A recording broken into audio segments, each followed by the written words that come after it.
palaging Part 2 na tayo. palaging pag nagmamaniho sa gabi dapat Kapag nagmamaniho sa gabi, dapat mong bawasan ang iyong bilis. Tika lang dong, paano? Di makuha sa vlog ko. Letter day, uminom ng kape upang hindi ka makatulog na. Parang kupimit, lagi uminom ng kape. Ay, tika lang dong. Dire dong. Yung mga headlight. Kaysa gabi ka eh. Di dapat, letter C ka. Letter A man ako. O C man ang sagot kay gabi eh. Wrong siya, kay letter A yan. Kumuha ng bulat sa akong pagbasa. Para kasi makita pag may checkpoint. Ilan na yan, Ronco? Hindi. Tatlo na. Ay, apat. Open yung head. Apat. Ang kailangang distansya sa pagitan Usgadong, ng sino sundang sasakyan ay 3 seconds. 6 second roll, 3 second roll, 8 second roll. Sa doon na. Google mo, te. Ala na. Ang kailangang distansya sa pagitan ng ano na ba? Pagitan ng sinusundang sasakyan ay Kailangan yan.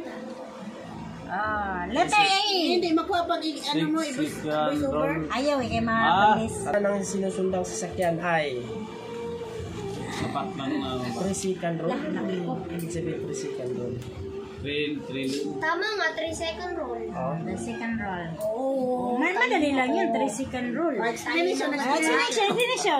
Ang 3 second roll ay isang general guideline na ginagamit ng mga driver upang matiyak na may sapat silang distansya mula sa sasakyan sa harap.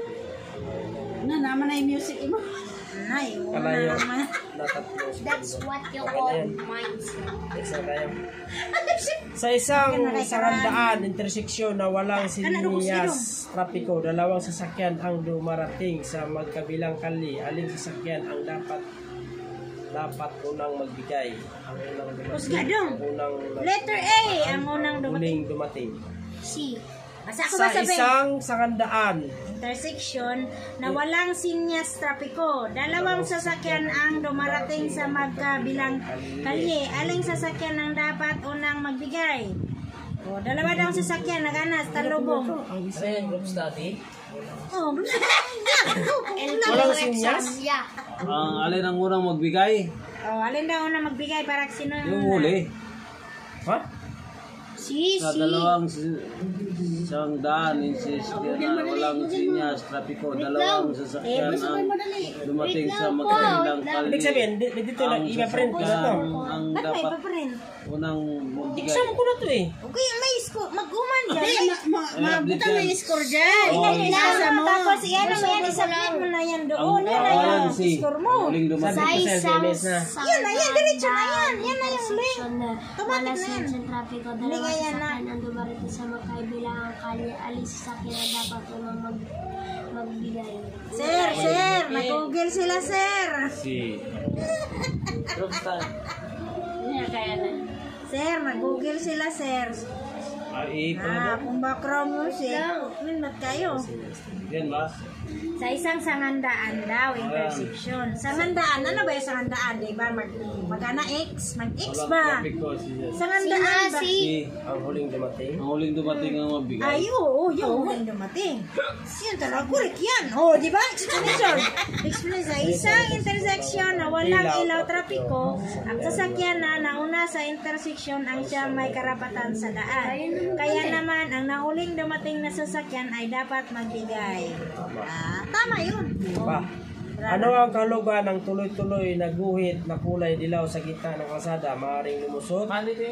Bawal lumusot? Tama lahat ng sagot. Ano na? Ano ang kahulugan? Anong kahulugan ng tuloy-tuloy na guhit na kulay dilaw sa gitna ng...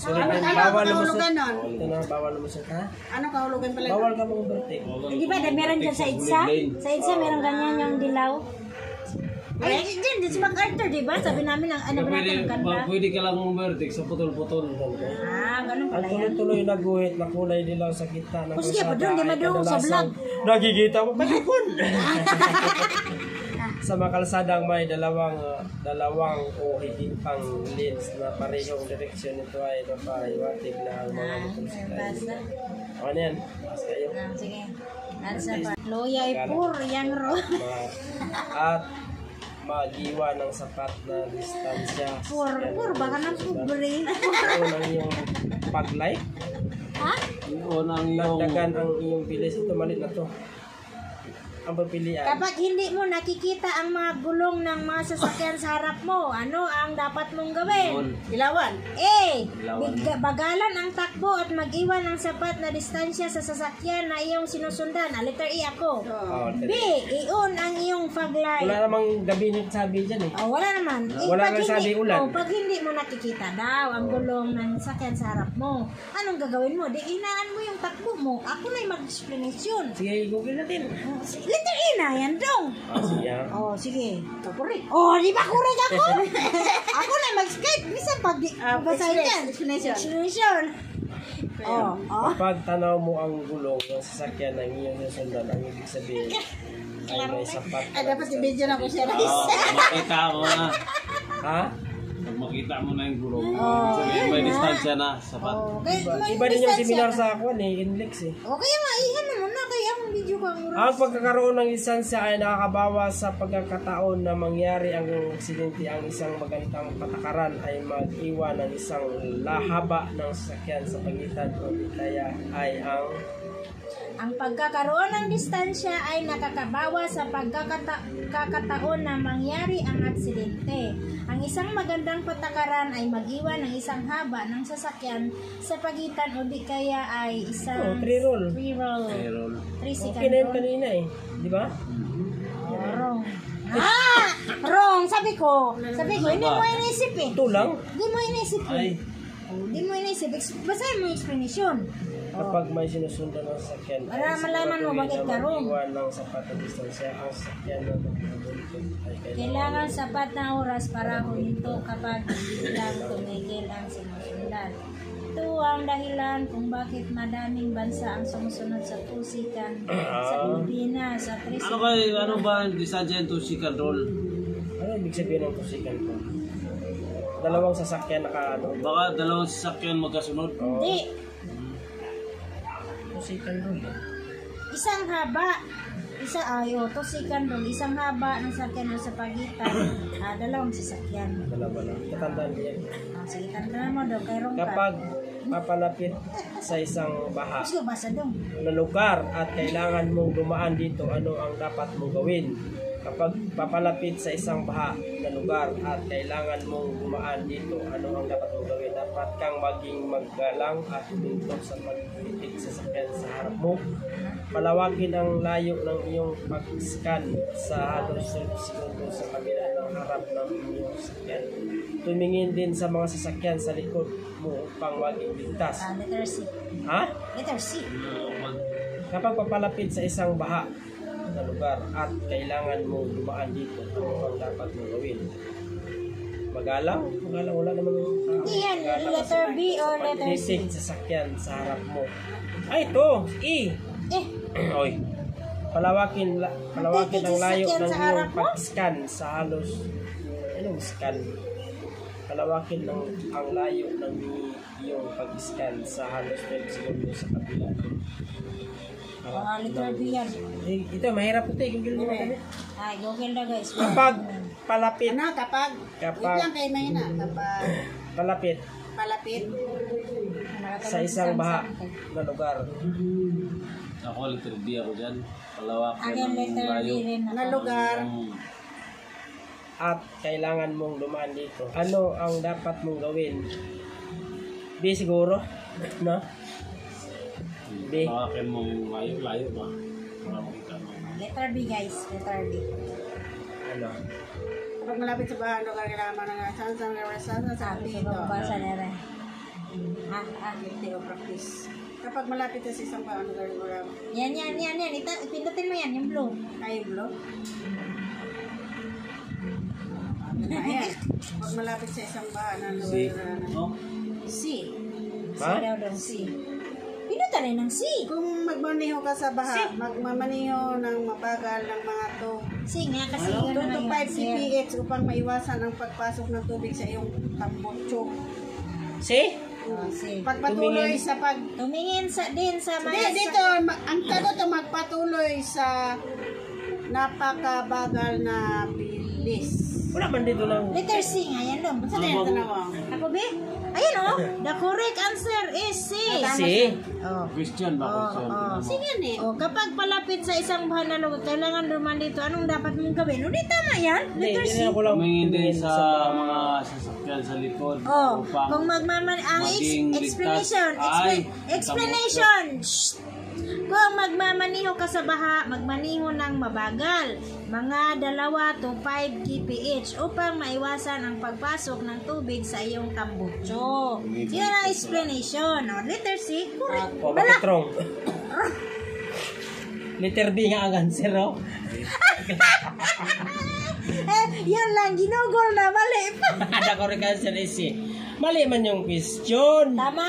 Kapag palapit. Oo, oo. Isang baha na sa lugar. Oh, nag-google na guys, mali pa. Dapat mong gawin. Oo nga, mali. The correct answer is C daw. Oh, B, man to budak mo answer ganina, ayaw mo mo.